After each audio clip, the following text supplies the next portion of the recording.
This is iRacing.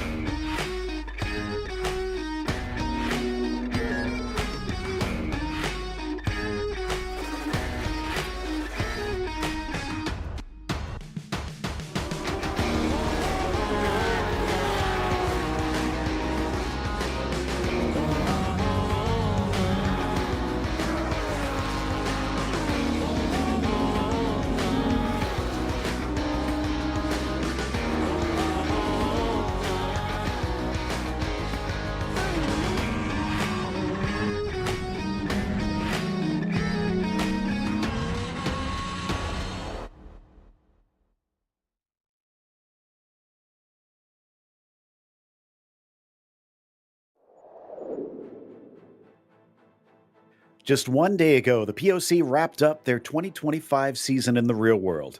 Fittingly, their virtual counterpart will be at the exact same track here on the West Coast. Time to hit the pavement one last time as we get ready to watch round 12 of the Porsche Owners Club series. And you'll see it all live here on the Global SimRacing Channel. Hi, I'm Joe Peak, and with me in the booth is Alex Goldschmidt. Behind the scenes is our director, Christian Duploy, and he's using cameras provided by Dougie Beard. Willow Springs is a staple in California racing circles, but in case you're new to it, let's head to our track guide. Welcome to Willow Springs International Raceway. As the oldest permanent road course in the U.S., it holds a particular place of distinction among American motorsports fans. The circuit is just an hour and a half north of Los Angeles, and because of this, it has been used in various films and TV shows over the years. With only 9 turns over 2.5 miles, or just over 4 kilometers, you'd think it's a pretty simple affair. But the incredible camber, numerous elevation changes, and some diabolically fast corners means there's complexities here to keep drivers busy for years. The downside is that there are a few heavy braking zones throughout the lap, and most are not in a straight line. Rabbits Ear and Turn 9 each require the driver to carry tremendous speed and aim for frighteningly late apexes. Meanwhile, the run past the Budweiser balcony all the way through the Monroe Ridge takes you on a roller coaster of rises and drops, all while dipping left and right with wild changes in banking. Sadly, there are a few series that visit the track in present day, but it stays extremely active through club racing, driver coaching, and private test days. It has long been a favorite for both fans and drivers, and once you get onto the track, it'll be easy to see why. One thing will be for certain today, Alex, is this is a very fast track that they're going to be competing on. It is indeed, Joe, and a lot of elevation changes, fast sweeping corners. I mean, going up to towards like the Rabbit's Ear, Budweiser balcony, and then you've got the fast bit of the course coming through down through turn 5 into Monroe Ridge, and then Wings Leg, and then the sweeper at 8. It is one that the drivers love. It is local to the drivers as well, and it's one that we always have here on POC, and it's a firm favourite. It's always provided great racing in previous seasons of the POC anyway. It really does. We even saw that at the real races. Definitely threw up some interesting results out there. But let's take, actually, before we get to the results, let's take a mention, actually, of the sponsors for this series, which includes Porsche. There is no substitute. Find out more at Porsche.com. And Top Gun MG, helping financial advisors be the best of the best. Contact them today at TopGunMG.com. That's TopGunMG.com. Now we can look at results as we are in the last race of the season and take a gander at the championship standings. Dylan Scott has wrapped it up. He cannot be caught from here. So Michael Bolton pretty much locked into that second place. From there, though, you might see Duncan and Heindel swap positions, but it is Del Toro and Heindel that are two of the closest out there. BJ Fulton has the possibility to maybe jump up, but it's going to take something phenomenal to get ahead of Federico, though. So watch out for Jad, Dustin, and Federico, as they're going to be one of our closest fights. Rondeau and Leclerc, obviously, also 1 point apart, could try and settle that 7th place out. But that's just the GT3 standings. Alex, why don't you run us down the GT4s as well? Yeah, in GT4's titles already been wrapped up. Chris Marciniak has done more than enough to take this the seasonal crown. Jim Garamani and John Mamea are very, very much in the thick of the action when it comes to the battle for the vice championship status here in this season. Larry Haas in fourth. And then it could be rather spicy if we have got Alan Watts and Adam Abrams both tied on points. So fifth will be captured, but who will it be? Matthew Hollander and Doug Bocciagioni rounds out the scorers in GT4. But Marciniak's done a really good job, but we've seen some great improvements, especially by Adam Abrams this season. Yeah, he's been looking good in qualifying. Interestingly, he is currently right next to Alan Watts on the starting grid, so that'll be fun to see them try to duel all the way to the finish of the season. Speaking of, if you're not familiar with this racing series, well, welcome. You picked a good time to join us. Let's go over the race details. 40 minutes for this event. This is their standard format, and they have the Porsche GT3s and the Porsche GT4s, each in their own class, racing at the same time.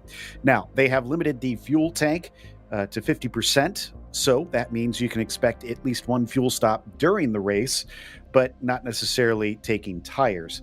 They do have 2 spare cars if they come across any sort of damage. Hopefully, we won't see that here because, well, the walls are extremely far away from the track at this circuit. So if they are going to hit anything, it's most likely going to be another car, but, crossing fingers that that isn't the case here today. We have a nice clean one with some good battling. Looks like the qualifying session has actually just wrapped up, and from what I can see, Dylan Scott on pole for the GT3s and Marciniak on pole for the GT4s. Yeah, looks like it's going to be an interesting one. It always provides great racing. I mean, we've seen Dylan throw some Hail Marys around here. I mean, especially when the guys go up to Budweiser Balcony. I mean, that's going to be the closest that they'll have any proximity to any kind of walls. And if anyone might remember this track, 14 years ago, a certain Hollywood star by the name of Tom Cruise spun a then current generation Formula One car and managed to keep the anti-stall from kicking in. Well, the anti-stall kicked in. He got the car back out on circuit after being given some coaching by Scottish legend David Coulthard. But there's also been some changes in real life when it comes to this circuit as well, because in April of this year, Cross Harbour Capital Partners purchased Willow Springs and they've announced plans for renovation. And more for the point, that's in collaboration with a particular brand that works on Porsches directly. Of course, the brand known as Singer, and that's also the collaboration is also extended as far as Alex Wurz of all people. So, I mean, there was quite an interesting conversation we had just before we went live, Joe, about the fact that when you and Joey were at Willow Springs, it didn't look as dusty as it will do here on iRacing. Yeah, amazingly, there is some green growth there, but we got to go through the starting grid here for today's race. And like we said, it is Dylan Scott on the pole position. Federico Del Toro will begin next to him as Jad Duncan starts from third, and Robert Leclerc jumped up to fourth late in the qualifying.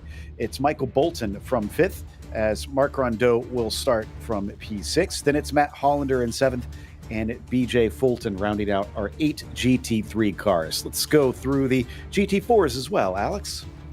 Yeah, it's going to be Chris Marciniak and Jim Garamani starting on the front row, with John Mamea and Adam Abrams rounding out row 2. Alan Watts being the 5th of 6 Cayman GT4s that did set a lap in qualifying, with Larry Haas unfortunately not setting a lap time in this session, but we know with Larry sometimes he'll stick at the back of the pack and maybe make some good moves in the early stages. But there we see the circuit as the cars are on their official pace lap ahead of 40 minutes of racing here, Joe. Indeed, and I think they have extended it somewhat, I think because it is such a short pace lap where they started, which is directly before the sweeper. So yeah, you can see the pace car is going to stay out, give them a little extra time to bring it around for one lap to get the cars prepped and ready to go. You definitely want those tires and brakes to be in good working order because it chucks you right into turn 1 at Castrol Corner at pretty high speeds. Yeah, I mean, that's one of the things they've got to watch out for. So effectively, it is just about getting, it's a short circuit here at what's known as affectionately as Big Willow. It's 2.5 miles, but also one of the big things that the drivers are going to have to contend with, Joe, is overdriving. And with that, you can, unfortunately, take a little bit too much life out of the tyres early in the race if you get a bit too heavy on the throttle and the brake pedal. That's a good point. I think tire management is going to be a factor here today with those long sweeping turns. And yeah, Big Willow is the original circuit. They actually have multiple different tracks that you can run on at the facility now, with Streets of Willow and Horse Thief, both very popular. Sadly, not available in the sim. I do understand that iRacing, at least, I don't know if they have the scan data of the pavement, but it is modeled in the sim. You can take your cameras around and actually see them off in the distance at certain parts. So they're out there, but you just can't drive on them right now, as we see the 35 of Chris Marciniak leading our group of GT4s here up and across Budweiser Balcony. Yeah, and talking about walls, there is a set of there's a tyre stack right around the outside of Budweiser Balcony, but it's coming down here into this very, very fast and twisty section heading into Monroe Ridge. So, but they're going to carry a big lick of speed going into Wingsleg and then into the sweeper. But then you've got to be very measured on your braking point going into turn 9 at the last corner, and then you've got to really sort of get the traction out of that turn. And when as soon as you get to the start-finish straight, we've seen in moves on the inside at Castrol Corner, Joe. We've seen it to the outside, which sometimes beggars belief. You're like thinking, where did you pull that one out of the magician's hat? It does happen. Yeah, I know in their real racing, there were a number of cars that struggled with that exit of turn 1. With it being so fast, they wound up kind of going off into the dirt. A few spins, but for the most part, drivers just having to get off the throttle as they kick up the dirt coming out of Castro Corner. All right, so as we get ready to go, it's a long final turn. The sweeper, essentially 2 turns. This is 8, and then you'll see them cut in with a much tighter late apex, and that is turn 9 onto the main straight. That's going to be a critical corner exit here at this track, with it leading onto one of the few places where you can try to make a pass here. There goes the pace car, allowing Dylan Scott to have control, but he cannot go until they give the green flag, so they have to wait for Barney here. And it is a little ways down the straightaway, so we might not see it for a little bit, but he's holding them at a nice consistent speed, and there it is. Green flag is now out. It's a good start for Dylan Scott. Same thing for Del Toro. He's able to hold on to that second place, but Duncan and Leclerc are side by side, but it looks like Duncan will take P3. Yeah, BJ Fulton bringing up the rear of the field as we've gone green in GT4. Marciniak leads the way. Garamani has dropped down to 4th position in the meantime. So, all I can say is Mr. Holden just made a good old move, but we've got a spinner in the background. Yeah, and I think that is Adam Abrams finds his way back on what I think is Rabbits here. Unfortunately sent to the back of the field. Federico Del Toro still in second, but he's already losing ground to Scott. He's got Jad Duncan rocking up behind him, along with Robert Leclerc in the 710. Yeah, and Dylan Scott's now got a big lead. Oh, John Mamea's gone off. We've had further dramas as well. And that is at Budweiser Balcony. So that is John Mamea who's dropped to the bottom of the field. Adam Abrams has snuck through as a result of that contretemps, so to speak. And there's Matt Hollander in the number 69 car, about 3.5 tenths of a second behind Mr. Rondo, with Bolton 5th, who's... now, how quickly do you want to turn the steering? And it's Bolton on Leclerc through into Castrol Corner. Leclerc to the outside, keeps it pinned. And Bolton went, right, that's not going to work for me, because I think he just got a slowdown. I don't think it was a slowdown, but he definitely lost position to Rondo, who is now up to P5 with that excellent opportunistic move to sneak by the 127. In the meantime, Larry Haas in P2 looks like he may have had a little bit of an off there for a brief moment, but is not too far behind Marciniak, only 0.8 between them. For some reason, we have a black flag for Alan Watts, and I think that may have been speeding in pit lane because I see him in there now. Oh dear, that's not the way that Alan will want to start this race. And as we always see, one of the good things here at Willow Springs, whenever the Porsche Owners Club comes onto the iRacing service, we know how quickly the 992 GT3Rs catch the Cayman GT4s, as we've got BJ Fulton, who is still languishing at the bottom of the field, but he's behind Bolton and Hollander, and this is a three-way scrap for sixth position. No surprise here, Dylan Scott in the 08 has just put in the fastest lap of the race, 1:12.631 here at this 2.5 mile 9-turn circuit. First opened back in November of 1953, so a lot of history here at Willow Springs, but great to see the onboard here with BJ Fulton in the 82 to just give us an idea of the topography here at Willow Springs. You know, it's an uphill climb. They're now through Budweiser Balcony, and then we get the understanding of how quickly you're going through, down into up into third, up to fourth, down a quick shift down to third before they approach the right-hander here as Hollander bumps over the curbs coming through Monroe Ridge, and there's the overspeed. Oh no, and he squeezes BJ Fulton off the circuit at 130 miles an hour. That was a little bit sketchy, but thankfully everybody is able to keep going. And unfortunately, there was just no track left on the inside where the speed was in favor of BJ Fulton. We'll see if he can maybe make that happen a little bit later, because he definitely looks quick right now. Meanwhile, is this Bolton with another move? He's going to try and attack Rondeau, who goes defensive initially, now comes back to the racing line into one. Yeah, and Dylan Scott has just dipped underneath by about 5 1,000ths of a second underneath the 1:12s here. But yeah, Bolton really getting a nice little bit of overspeed behind Mark Rondeau. So there could be an opportunity for him, and he looked to the inside there, going up the hill in towards Budweiser Balcony, but thought better of it.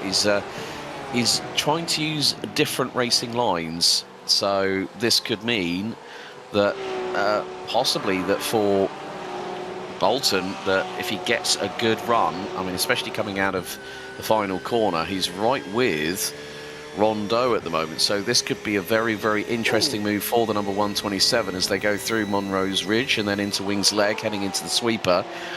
But Leclerc is starting to pull away ever so slightly. You can just see that there's slightly different lines, but it's about keeping yourself in the wheel tracks of the car in front. Meantime, Dylan Scott has pulled away from Federico Del Toro to the tune of 2.2 seconds. Bolton to the outside of the start-finish stretch. On Rondeau, is he going to trance it? He's two wheels on the dirt. No, that's not going to work there, I'm afraid. We saw a car off in the background on one of those shots. I believe that was Matt Hollander, who's now fallen to last. BJ Fulton managed to get by. And there may have been another lapped car also having it off. I think that was Alan Watts, who has returned to the circuit. Meanwhile, we're still watching the battle for fourth. Leclerc holds it. Rondeau wants it. Bolton would like to at least get P5 back if he can sneak through. And he definitely looks like he is quick. 3 different lines, though, being taken up and over Budweiser Balcony. Yeah, it is the case that Bolton's trying everything in the playbook at the moment, and it's not quite working. But now he's got to just really just be patient. But you try and tell a racing driver that, they'll go, yeah, understood. And then all of a sudden, well, Leclerc's being swamped. Rondeau trying to stick his nose up the inside. Can't get through on the number 710 with that one. Oh, and hang on, exit stage left went Mr. Bolton. So that was uncharacteristic. Complete understeer to the left. And that means that BJ Fulton's going to catch him. Rondeau to the outside at Castrol Corner. And he's going to try the crisscross here, but that's going to put him on the outside line here for Rabbit's Ear. And he's going to do it. Oh, he spun it. Hard to tell from that angle if there was any sort of contact, because it looked like they were close. Whatever the case, Rondeau off at turn 2, returns behind Bolton, who's still trying to catch up with BJ Fulton after his incident. into the year, I guess there's little to lose for a lot of these drivers. Unfortunately, maybe pushing a little beyond their limits. Yeah, I think if there was contact, it might have involved our good friend Mr. Netcode, Joe. So it was quite close between Rondo and Leclerc coming through the second part of Rabbit's Ear, but it's difficult from that particular camera angle to see. I'd like to see another replay from a different camera angle, like say maybe a helicam shot or something, where we'll get an understanding. But meantime, BJ Fulton has been showing his virtue of patience around here at Willow Springs. He's currently up to P5, as now we are catching John Mamea, who's just been passed by Rob Leclerc, and now BJ Fulton is sandwiching in John Mamea. John pulls the right-hand side through the apex, the midpoint of Castrol Corner, so that allows BJ Fulton and Michael Bolton to get through. So Bolton at this point has just got to play his game a bit like BJ Fulton at the moment. Just wait until those opportunities present themselves. But if you wait too long here at Willow Springs, you are going to lose a shed load of time. I mean, you look at the gap between Federico Del Toro and Robert Leclerc, it is 5.5 seconds and climbing. Yeah, they've already lost touch to Dylan Scott in a big way, it seems, with 5 seconds between himself and Jad Duncan. Even still, Bolton doing a good job to recover here. Leclerc is just up ahead of him after a couple mistakes earlier on from the 127. Can he manage to actually get by and then stay by? I think that's the thing. We've seen these mistakes from the 127, and if he can keep them away, I think he's got it. But that seems to be a bit of an ask as he gets a great exit. Yeah, this will line up Michael nicely for Castrol Corner, and gets through with the overspeed, with the side draft. And then now they've got to get through on Adam Abrams in the 704, who keeps out of the way, stays on the racing line, whereas everyone else has to go around the outside.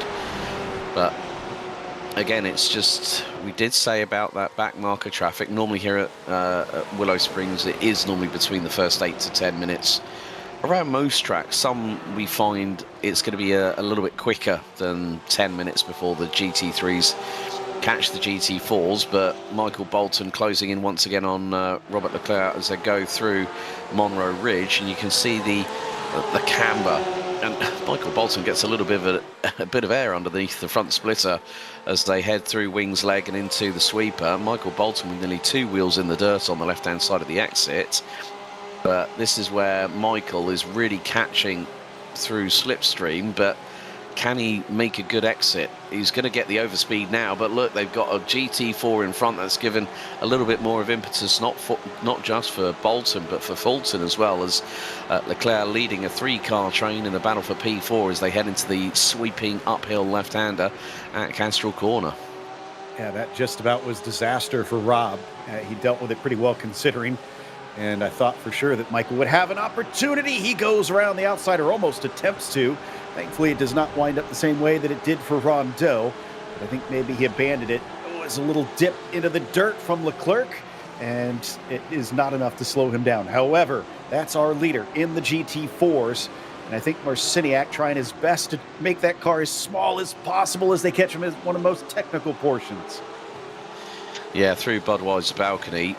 And the thing is that when they got through on Larry Haas, who started in P6 in the P6 in GT4, he's now up to a bona fide second, and he's right with Chris Marciniak. So we've got a good battle here for fourth, and look at the run that Bolton's getting on Leclerc, but Marciniak and Haas for the GT4 class lead as Dylan Scott pumps in another 1 minute 11.9.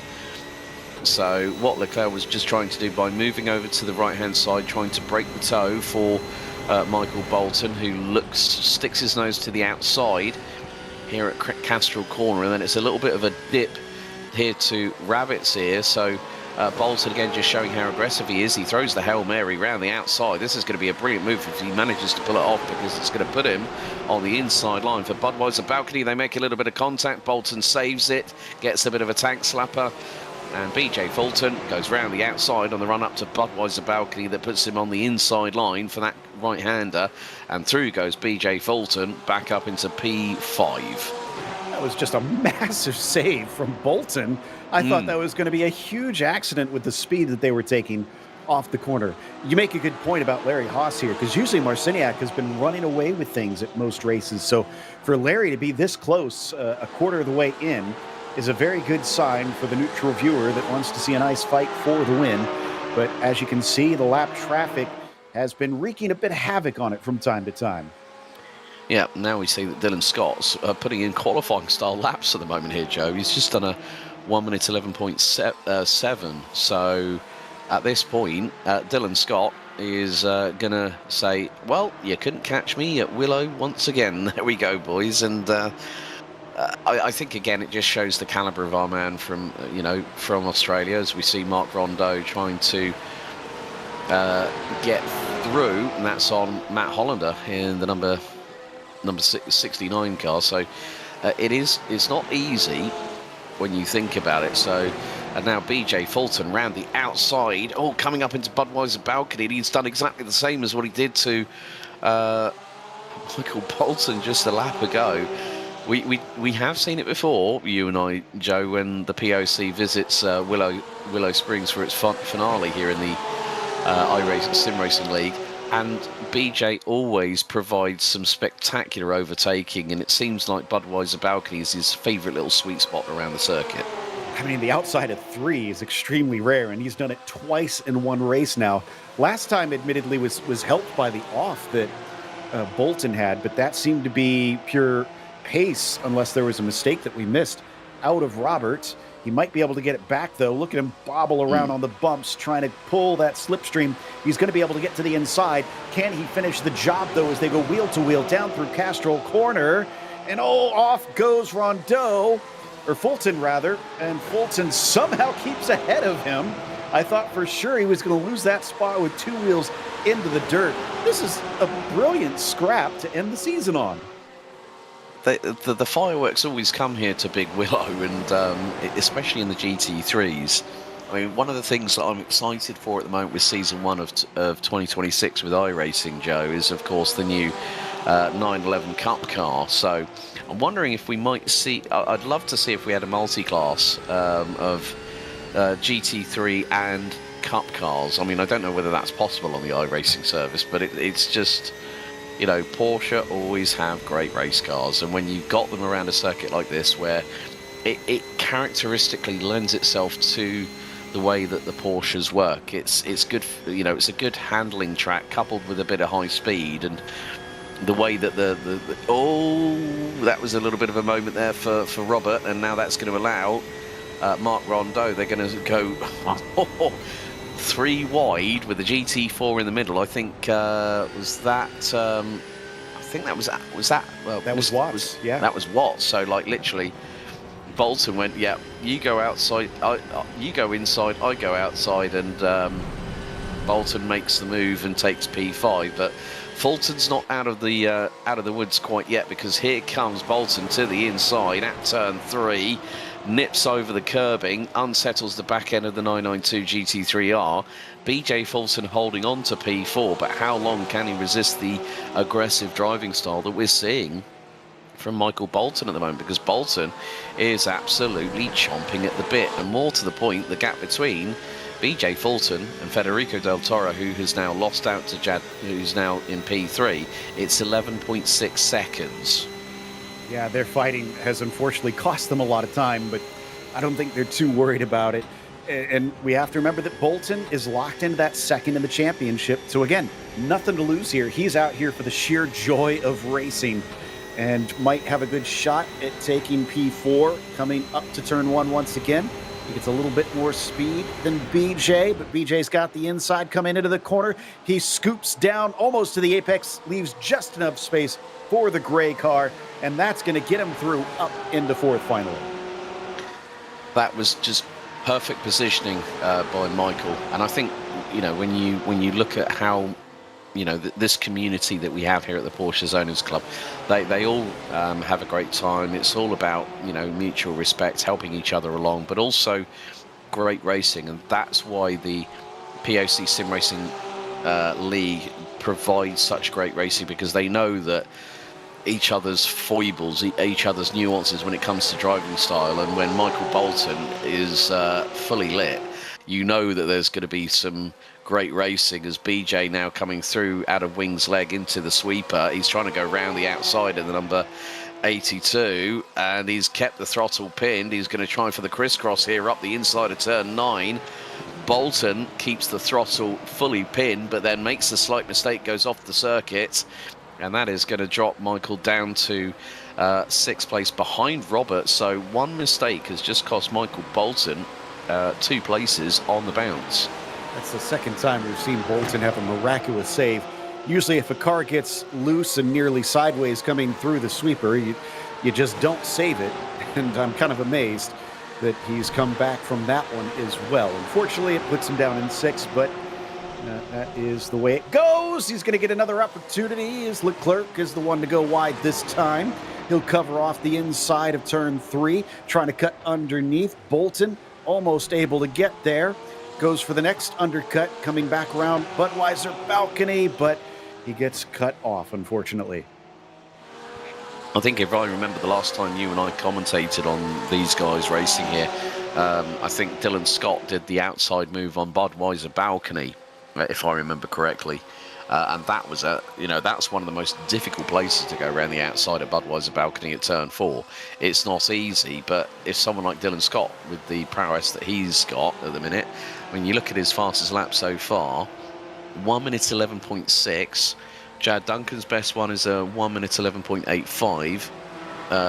Federico, as we see Michael going to the inside of Robert into Castrol Corner, and back through goes the 127 into 5th, as both right side tyres for Robert go a little bit wide coming out of Castrol Corner, and now through Rabbits here up the hill in towards turn 3. He nearly got nearly put the boot on the other foot, so to speak, in terms of Michael in front of him, and could have gotten through for that P5, as now they've got that's Adam Abrams thinking, oh right, GT3s, stay right.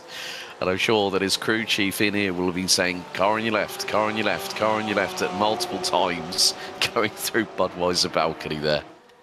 Yeah, that was pretty painful if you're BJ Fulton, because he had pulled a handy gap over Bolton, and yet that traffic just ate it all up in just 1 or 2 corners. So now the yellow car is back in his mirrors yet again, and they still haven't shaken Robert Leclerc. Coming onto the main straight, it seems to be a strength here of Bolton, as he has so much speed coming off there. I'm not sure that Fulton's going to be able to do much about this one, unless he really sends it into the first corner. Will he sweep across the bow once again? He leaves him some space. Bolton allows Fulton to take the apex, but he's still ahead of him, and that'll put him back into P4. Take your pick. Each of these cars has been in each position, I think, just about every other lap. Yeah, and it is going to be a pendulum swing every single time, every single lap we are covering here at Willow Springs here, Joe. So it's a great battle, but in the meantime, well, it seems like they're indirectly working together, because the gap between Bolton and El Del Toro, it was about 12 seconds at its highest, and now it's gone down by about 1.5 seconds. So what we've also got to remember here, folks, is that Dylan Scott, Chad Duncan and Federico Del Toro are having to deal also with the GT4 backmarker traffic. So it's not going to be easy, but we have got, I think, a replay being queued up. So, yeah, John Mamea, and this is, that was not exactly what John wanted to do. And then, and that's why I think Alan Watts ended up in pit lane, because he tried to go around the outside of a spinning John Mamea and got caught on the right rear quarter panel. Both of them have already had to take their spare car. We're going to go through it again here, wheel to wheel. This time, Fulton goes around the outside, and he seems to like that one a little bit better as he stays ahead of Leclerc. So the 710 watching that yellow 127 start to scoot away in front of him. Can he overtake and catch back up? Or will it be Fulton that runs him down? And you mentioned it, that GT4 traffic. That I kind of wonder if maybe that's what slowed up Del Toro a little bit, and the ebb and flow of traffic will hand some of that time right back now that they're also catching these GT4s. Yeah, and that's the thing. I mean, there's not much real estate in terms of the asphalt layout here at Willow Springs. You've just got to be very, very measured, and there's a lot of precision involved. And that's one of the key things. You know, Willow Springs is a deceptive circuit when it comes to undulation, camber. But I think it's if you can make the best of a good situation, as we're going to see Robert, you know, he's bumped the curbs coming into turn 9 as, right, there we go. Jad Duncan in pit lane, BJ Fulton in pit lane. So at about the 17 and 3/4 minute mark, the first of the GT3s have come in as Jad Duncan lights up the rear tyres as BJ Fulton now heads to his pit box. So there you go. So that kicks off some of the strategy calls. It sounds like we have a replay on Matt Hollander. Let's see what's happened here. So this is coming up and over Monroe's Ridge, and before he even gets to it, the car breaks loose on him. And another good example of why it is so good that they have all this paved runoff out here. He didn't even get to the embankment. Yeah, I mean, the thing is that we have seen in previous times that some people have actually managed to vault it over the embankment and go barrel rolling over the fence. I remember one. I think it was either it was a GT3. I can't remember who it was, and someone just properly yeeted it into the shadow realm. To be completely honest with you, it's just one of those things that if you're carrying way too much speed and you're a passenger and you're not holding your brakes, it's like a roller coaster. It's like, okay, how many rolls is that when you land on all 4 wheels or on your roof? Yeah, I remember that as well. That being, I think it was in the final corner that he just somehow managed to go all the way off. So some drivers have had experience going a little over the edge. What's happened with Adam Abrams in our replay here, though? This is up to turn 1, and he just pulls off and parks it. And honestly, a very bad place, because that, if you're stationary right on the racing lawn in the entry into the first turn, that's not what most people are going to expect. No.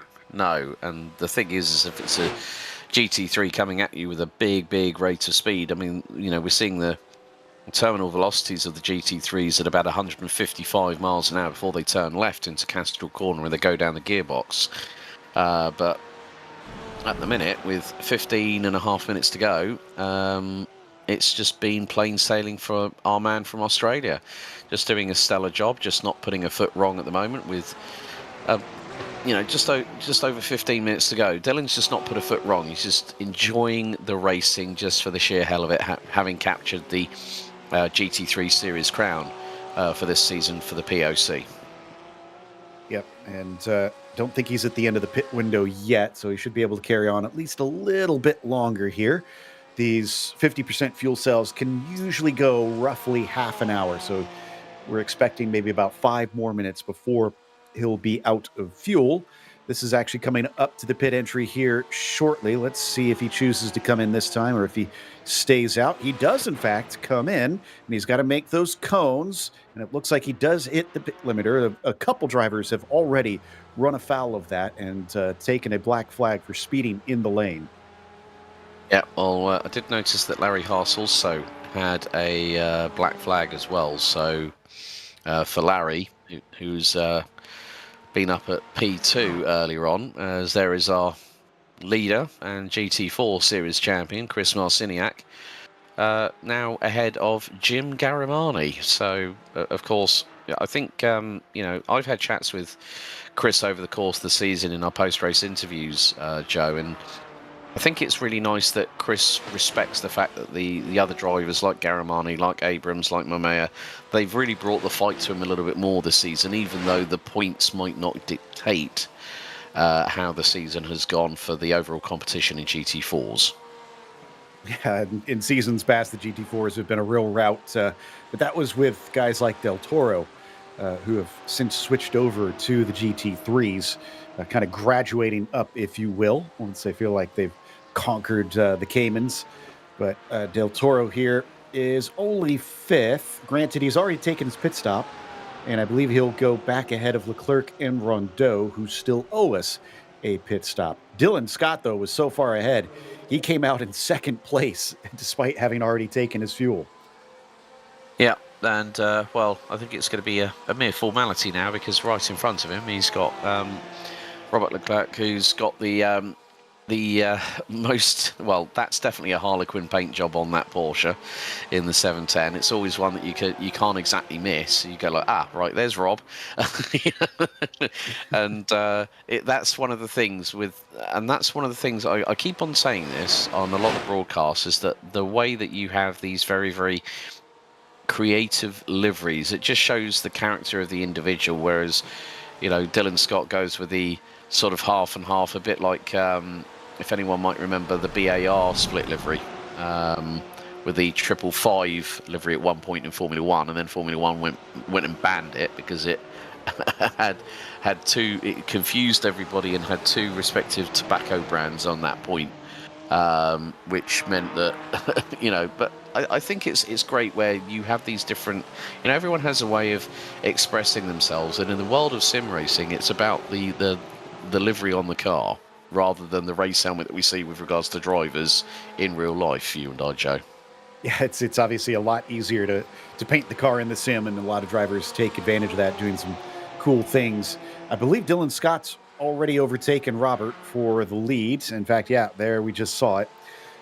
So he doesn't have to wait for the pit cycle to get back out in front, which would have been right now anyways, because there goes Rob down into his stall, and Rondeau does likewise. So that is everybody now having taken their pit stops, with about 11 minutes to go.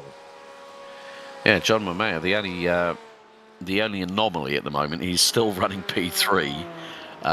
So I'm wondering if he's going to be in this time as he comes through out of the sweeper and goes into turn 9 with just over 11 minutes plus change remaining. And no, John's going to stick it out for another lap. So John going for the big, long first stint. Now, I think what has happened here is John did come in and take his spare car, but that was before the pit window opened. And when that happens, you are allowed to take some fuel.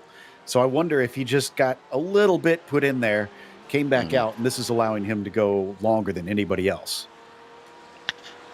Yeah, and it's a pretty good strategy. Meantime, things might be getting a little bit feisty between Fulton and Bolton in terms of P4 in the GT3s. The gap at one point, I mean, Michael was about 0.8 of a second. The gap's opened up to about a second and a bit. But, you know, the racecraft that we've seen from both Michael and BJ in this race, as we've got the final quarter of not just this race, but also the last race of this season, Joe. I mean, it's quite funny how things got going 12, you know, this and another 11 races ago. Yeah, it seems to have gone by in a flash. And what's interesting to note is while these two are still battling for position potentially, Leclerc is now 8 seconds behind them. So the pit stops did not work out for him for whatever reason. Based on what we've witnessed before, I have to imagine that if Bolton catches Fulton, we're up for some last little fireworks before the season is over. And as we've seen, all it takes is a poorly placed GT4 car, and he could be right on top of him. Or if the person at the front of the battle misplaces their racing line and also the tyres onto the dirt here, as we see Michael and BJ come through out of Budweiser balcony, and then, you know, they're carrying a lot of speed. But one of the interesting things is that when they come down Budweiser balcony, they're up to 4th gear, but then they shift down to go through the right-left complex into Monroe Ridge and then really put the hammer down. It just showcases that sometimes by going up a gear, you don't necessarily get all the premium of traction, but by getting it down to 3rd, you're able to get the car a little bit quicker through the corner based on the rev range of these 992 GT3Rs, as Michael is starting to close that gap. It's just got under 0.9 of a second, but as you rightly said, Joe, it is that GT4 back marker traffic that if you're the car in front of a 2 or 3 car battle, you're the one that's able to make quick work of the cars in front, but then it's a case of if you get hampered, well, the person that's behind you is going to close that gap really, really quickly, as we're going to see the closing raids. And oh no, BJ Fulton having to go to the dirt, to the inside, and that halves the gap between him and Michael Bolton in the battle for P4, and that was heading into turn number 3. Wow. Yeah, and poor Jim, I don't think he did anything wrong in that situation. He was trying to hold his line. It was just maybe an unfortunate choice from Fulton that he tried to hold the left side, hoping that that car would move off to the right. So when the racing line crosses the track, it's always a gamble on which way you should take it to overtake that car.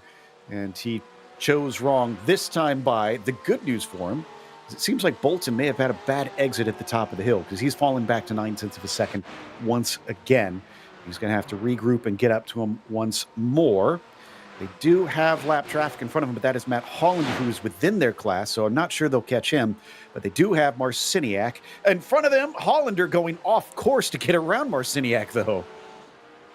Yeah, interesting racing line there from the number 69, as straight away BJ Fulton around the outside at Rabbit's Ear, and then we see the same from Bolton, so making quick work. Bolton also kicking up the dirt a little bit there, coming out of turn 2, but still he's kept with BJ Fulton, so Matt Hollander is effectively the backmarker cork in the bottle, and I think that is going to be, is that John Mamea in front of them, or is that, it's Larry Haas. Yeah. It's Larry Haas. And now, this is going to be a bit dicey going through Monroe Ridge and into Wings Leg. And BJ Fulton right on the back of Hollander through into the sweeper. Matt's got to watch his 6 at the minute, and now BJ just is going to use Matt as that yardstick. But here comes Michael Bolton on the flashers, and he's just said to BJ Fulton, right, hold your beer, I'm coming through, and he's going to get the inside line into Castrol Corner.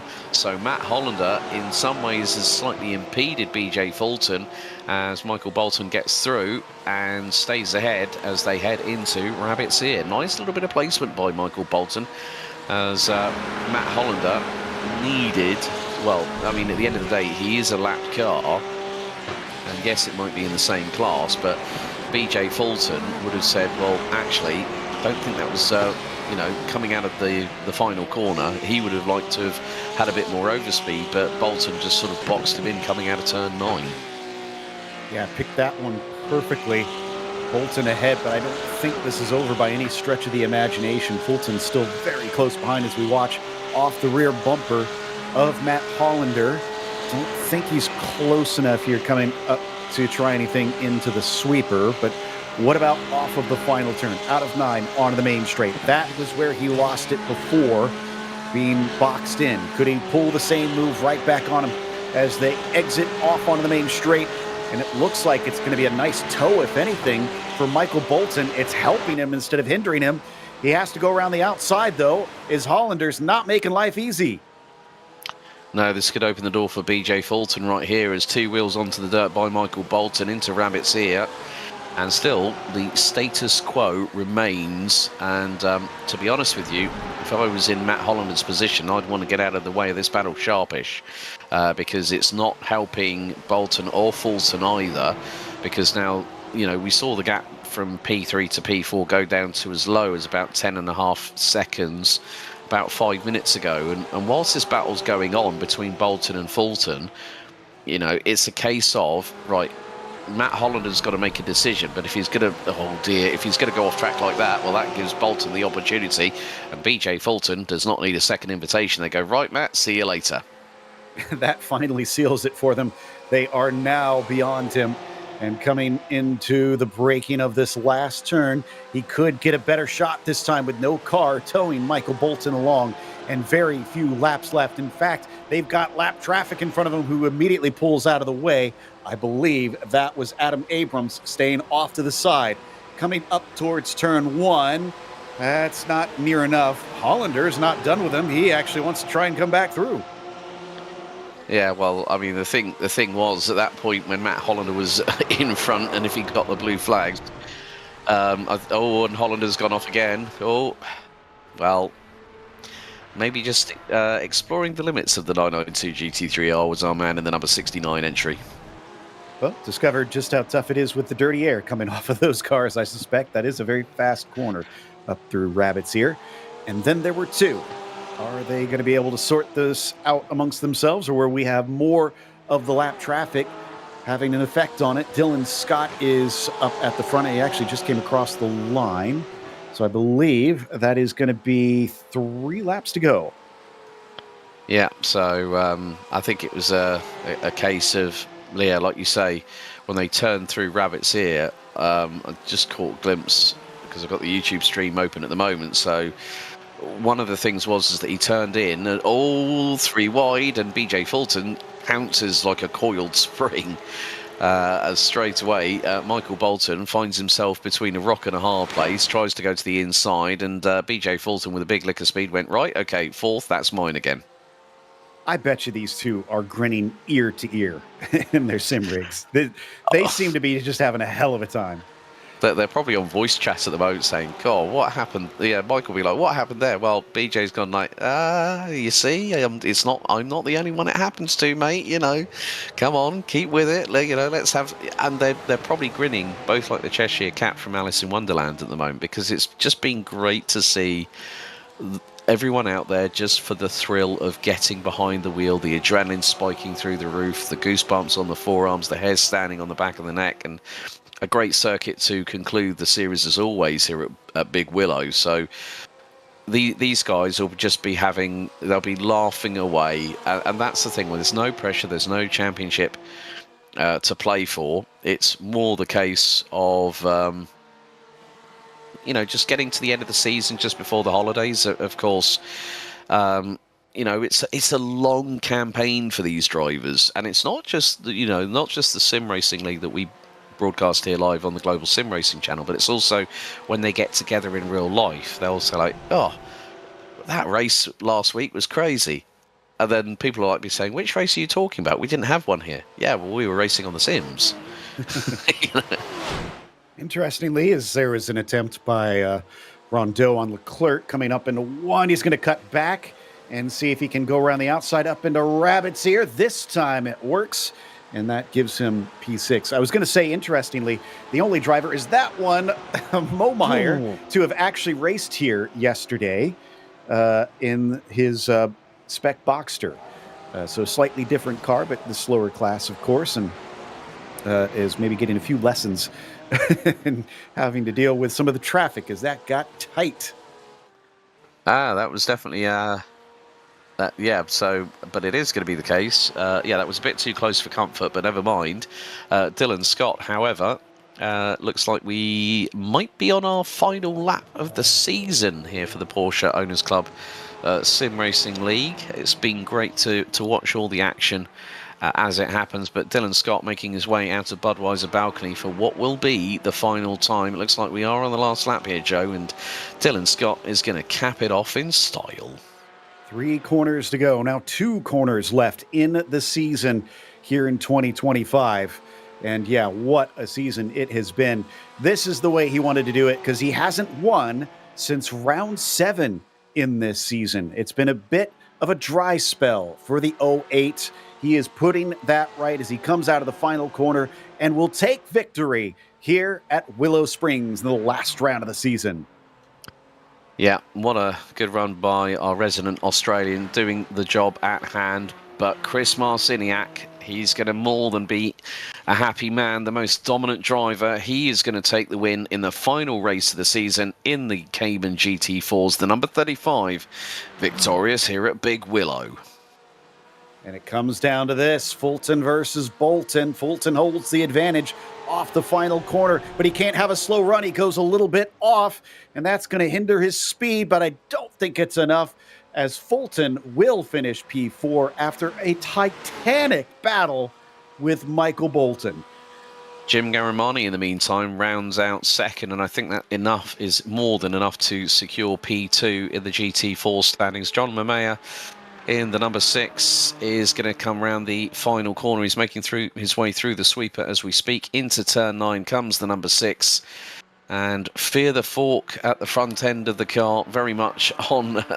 I like the fact that he's got it's a bit like an Aquaman trident on the front of that car that's upside down. But John Mamea will round out your podium here in POC for the final race of the season. Adam Abrams is going to take P4. Then we're going to have Alan Watts rounding out fifth. Larry Haas has already taken the checkered, finishes in P6 in the class, and that, as they say, Joe, is that. And I think that's kind of the polar opposite on Mo Meyer's hood. That's the Arizona State logo that he's got on there. So that's the Sun Devils. Not much water around there, but no, neither here. Let's go through the finishing order of today's race, as Dylan Scott was your winner today once again.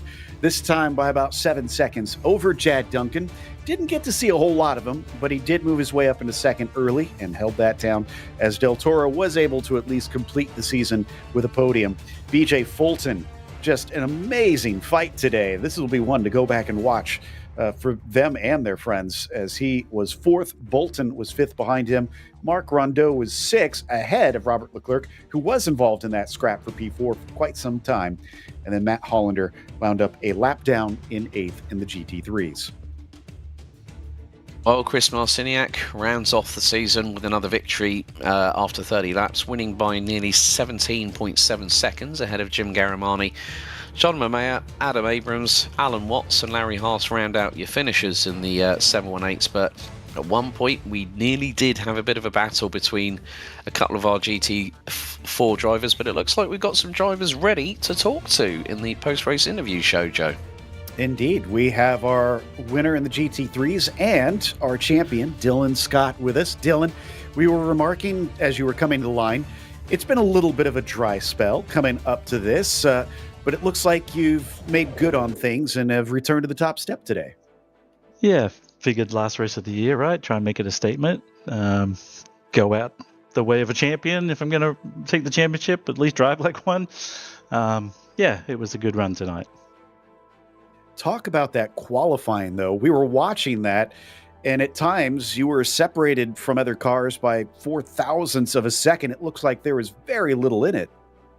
Yeah, so in practice, there was maybe another tenth or two in it. I don't know, probably just time of day, track gets a little harder, you lose a little time. Of course, Federico was there. Good job by him. But at one point, it's just a few hundredths in front, and then the last lap came together, and I thought, all right, well, at least this way he maybe won't feel so bad by, being pipped by a few hundredths of a second, because I know I'd be annoyed. But, good job to Fed. Jad is always the yardstick of how fast to drive if you want to win. So a shout out to all the competitors. Michael Bolton, of course, he's always a good guy and fun to race with. BJ, Mark, everyone had a good time. Great second half of the season. 6 wins out of 12 races, literally took half of the victories. I'd say this is a championship season to be proud of. Congratulations, and go enjoy it. Yeah, appreciate you guys. Appreciate GSRC, POC, and as always, to my kids, love you guys. Nico, Luca, Rora. That was our winner, Dylan Scott, in the number 08 today. And I think it sounds like that Alex has caught up with Chris Marciniak. Well, Chris, a welcome way to cap off what's been a dominant season in the GT4 side of things. First of all, congratulations on the victory, but what happened on lap 1? I understand you had a little bit of a spin. Tell us about that, my friend. Thanks. Yeah, a little crazy tonight. So just came up over the hill, lost that back end, and then just looped it right down. And I just was just going for it. And I think I talked to Jim. I think he said he stopped. It was a little crazy. So you were channeling your inner Jim Carner, Travis Pastrana style then in the Cayman, or was it your best effort then? Yeah, definitely good. So lucky to get it back on the track right there. And then the next lap did the same thing again, but ended up turning that into a rallycross and just crossed down the hill on the dirt. And took me at least 4 or 5 laps to just cool it down and get it back together and start setting good times. So first lap, so first lap Gymkhana, and then shortly afterwards you did the Rallycross joke lap, exactly, like Johan Christoffersen. For sure. But still, at least it can show that the Cayman does like a little bit of rallying when you don't initiate it inadvertently. That's right. Yeah. But still, a great place as always, Willow Springs, to to bring us to the end of the season. But I think looking back over GT4s, yes, you've been very, very dominant with the amount of victories you've had this season. But as we talked about, I think it was a couple of hours. Yeah, we're actually getting the rallying on the replay picture in picture for the folks at home, where it's completely sideways. Yeah. And I think it's just the fact of the community here at POC. It's more the case of everyone helps each other out. There might be times when drivers, some of the drivers in your class will come to you and go, well, yeah, I'm finding it a bit difficult. Yeah, maybe try and do this. And it's like everybody helps everybody, even though there is still that little bit of competition. Yeah, it was good. Yeah, great group of guys, and it's funny. Larry was struggled on one of his laps, and then I caught up to him, and then I don't know, probably 10 laps. Larry's teaching a class. I cannot catch him, and he's a lap down, and he's just setting amazing times. So had a lot of fun tonight with Jim, John, Adam, Alan, and Larry down in GT4, and super excited to finish the season out and move up to the fast 911s for next year. Well, there we go. I mean, it just goes to show that you join the likes of Federico and Jad that have cut their teeth here in the Caymans. I mean, it's going to be a very, very different set of situations, let's say, for next season. But you're looking forward to it. Yeah, for sure. These guys, the competition's high, and that can be frustrating. But you just have to know that these are fast guys, and in order to be fast, you're going to have to step it up and really practice and be on your game. And then it just makes the win that much sweeter. So I'm looking forward to that. And I definitely want to say thanks to my family, my co-driver wife Christine, for letting me take the time and do this year. Really had a lot of fun. Brilliant. Chris, thanks so much for your time as always, and we'll see you next season as you step up to 992 GT3s for 2026. Well done, and congrats on securing the championship last time out. Yes, awesome. Thanks, guys. Well, Joe, what a way to cap off 70 years of the Porsche Owners Club, established back in 1955 here on the Sim Racing League here at Willow Springs. Great racing. I think Bolton and Fulton gave us a lot of talking points, but as always, this series never disappoints. Yeah, I think they wanted to go out with a bang, and I'd say they achieved it. So we can't thank them enough for bringing us all the action all season long. But also we want to thank their sponsors, which includes Porsche. There is no substitute. Find out more at Porsche.com. And Top Gun MG, helping financial advisors be the best of the best. Contact them today at TopGunMG.com. Thanks to the team, Alex, Christian, and Dougie. Make sure to subscribe to our YouTube channel so you don't miss a moment here on GSRC. We've got more races coming up on the channel later this week, including MX5 United coming up tomorrow. So make sure and tune in for that, where they go to Barcelona. Be sure to check out all the others that you see on your screen. But until next time, race clean, race hard, and we'll see you on the track.